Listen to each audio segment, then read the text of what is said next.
Hey folks, my name is Ethan Olson. I'm the Director of Native Landscapes with Keep Indianapolis Beautiful. So today I'm going to talk to you all about starting a garden of native plants on your own property. Native plants were the plants that were naturally occurring here before there was any human interference. These are the plants that our insects co-evolved with over the course of thousands to millions of years, to the point where these insects rely on very specific plant species for their health and survival. If you want healthy ecosystems, you need to have healthy insects, and that all starts with the supply of native plants. So let's go ahead and get started.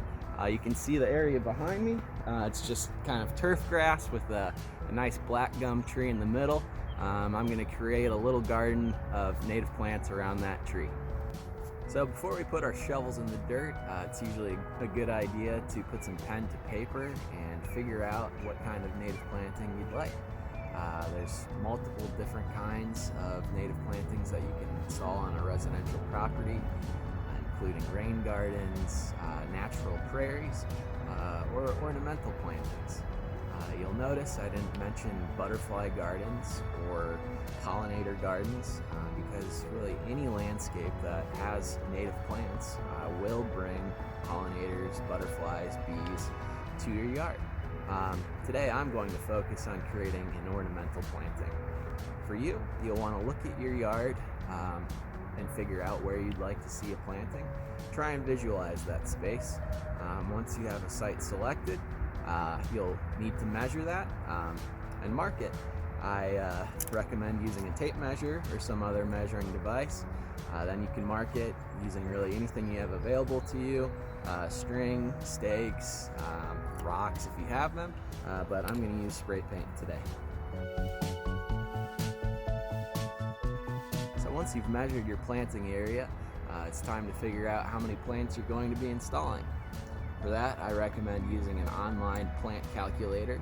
If you type that into any search engine, lots of websites will pop up. Just find one that you like and get after it. You will need to decide on the planting density. I'd recommend anything between 12 and 24 inches. The denser the planting, the better it will be at combating against weed pressure. But it does mean you'll need to purchase more plants, so it will be a factor within your budget. Once you've figured out how many plants you're going to be installing, it's time to create sort of your plant species palette. For beginners, it's a good idea to start with a lower number of plant species. That way it makes it a little easier to identify what was intended versus what's a weed when some of your plants aren't in bloom during the year. However, it is very important to consider planting a plant palette that provides flowers and blooms for as much of the year as possible. So when you are designing your plant palette, be sure to include some plants that bloom in the spring, some that bloom in the summer, and some that bloom in the fall. In addition to bloom time when you're designing your plant palette, you also need to consider the light requirements of the plants you're looking at, the moisture requirements, and the size of those plants. Most ornamental plantings in a residential setting will typically be shorter in stature, but really the design is up to you. If you have the space for tall plants, go for it. Here are just a few of the plants I'm going to be installing today. We've got Zizia aurea, or golden Alexander. This is the host plant for the swallowtail butterfly larva. I've also got Minarda fistulosa, also known as bee balm. This is a great, beautiful flowering plant. Will bring lots of butterflies and moths to your yard, including the hummingbird moth. Additionally, I have Solidago speciosa, or showy goldenrod. The goldenrod genus supports more butterfly and moth species than any other genus of herbaceous plant in Indiana. Additionally, I've actually drawn out my design. Something for you to consider when you're creating your design is to put your taller plants sort of furthest away from your spectators and your shortest plants up front. You don't want your taller plants blocking out your shorter ones. It's also a good idea to create clumps of the same species. and also to use layers, so create layers of shorter plants and layers of taller plants. So the next step in the process is to actually source some native plant material. This can actually be a somewhat difficult step in the process, as most of our big box home improvement stores and nurseries sell primarily non-native plants, and often they sell invasive plants. Thankfully, as of April 18th of 2020, the terrestrial invasive plant rule goes into effect, banning the sale of many invasive plant species throughout Indiana. I would start by looking at a resource that was created by the Indiana Native Plant Society called growindiananatives.org. This website is a database of many of the nurseries within the state of Indiana that sell native plant material to the public. Additionally, Keep Indianapolis Beautiful has recognized the need for native plant materials for the residents of Marion County. So we've actually started a small native plant nursery at our headquarter property, and we're hoping to have plants available to be sold to the public by June of this year. So at this point, our plants are either on the way or they're already here, and we're ready to start prepping our planting area for the plant installation. For this, there's a few different methods you can use depending on how far in ahead you've planned your planting. The first method is called sheet mulching. It takes about 6 months, but you actually lay down layers of either newspaper or cardboard, and then cover that cardboard with 3 to 4 inches of mulch to effectively smother and kill the turf grass beneath. Today we're going to get some exercise and get our hands dirty and actually remove our turf grass by hand. So I'll show you a few different methods there. The first one, you're going to need a shovel and some sort of device like a wheelbarrow to actually haul away the sod that you remove. So here's the first strategy. So for this strategy, we're actually going to be preserving the turf grass in case we wanted to use the sod somewhere else in our property. So to start, get your shovel, point it at a slight horizontal angle, and kick it in with your foot, and pull up a little bit. Go next to it and start cutting a line.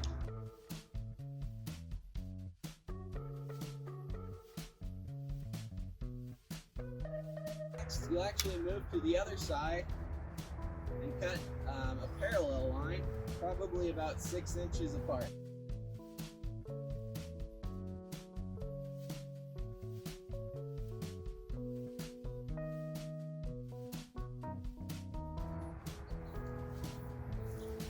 Just like that, I can take this somewhere else on my property.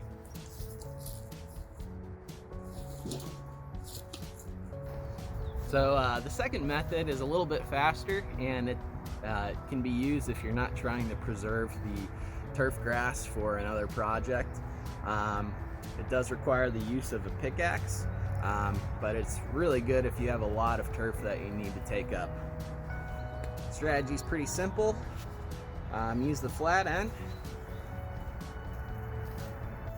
Basically, you're just going to swing it a little bit to skim away the top surface of your turf.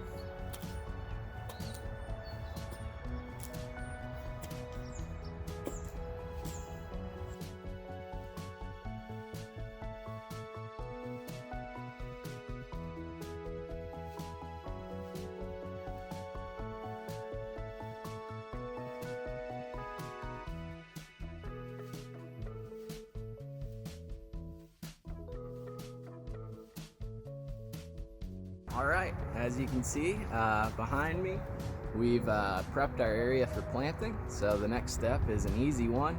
We are going to lay out all of our plants per the design that we created. It's important that we lay out all of the plants before we begin planting, just to make sure that we got our spacing correct and that we're happy with the size and shape of our garden. So let's get to it.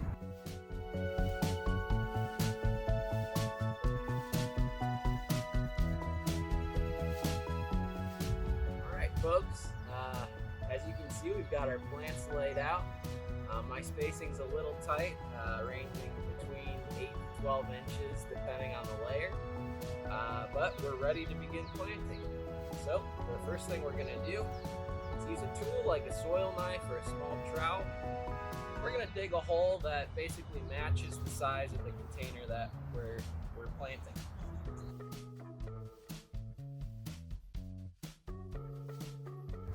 Now that we've got our hole dug, we're going to remove our plant from the container carefully. Oftentimes you'll see that the plant you remove has very dense root systems from living in a container for so long. So it's important that we break that root mass up to prevent the plant from basically strangling itself. You can do that by hand, just breaking it up slightly. Or some tools, like a soil knife, actually has a serrated edge that you can use to saw into that plant. So once we've broken it up a little bit, we place it in the hole, fill in the edges with dirt, and gently compress it. And that's that. So let's plant all the rest of them.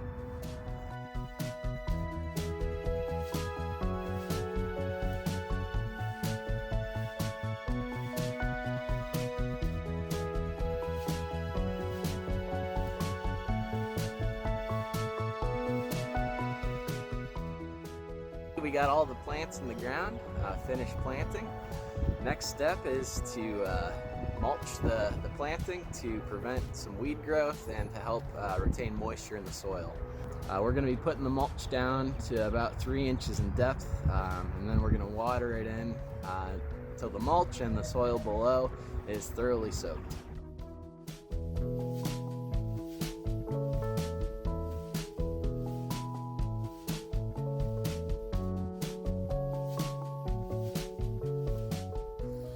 Well folks, that about does it. A couple of quick notes: if you are planting around a tree, as I have today, just make sure that you don't damage the tree's root system. Also, once you're finished mulching, make sure that you brush off any mulch that might have landed on the leaves of your plants. Will just help it grow a little bit faster. But that's about it. This is our garden. It's pretty small. I hope to expand it in the future. I hope this video is helpful for you all. If you guys end up using this video to create your own native plant garden, we'd love if you could share it with us on social media. Just tag us at KIBI.org. If you guys have any questions about our video today, feel free to drop them in the comment section or to shoot us an email. Or if you guys need any additional information, feel free to visit our website, KIBI.org. Thanks a lot. You guys take care.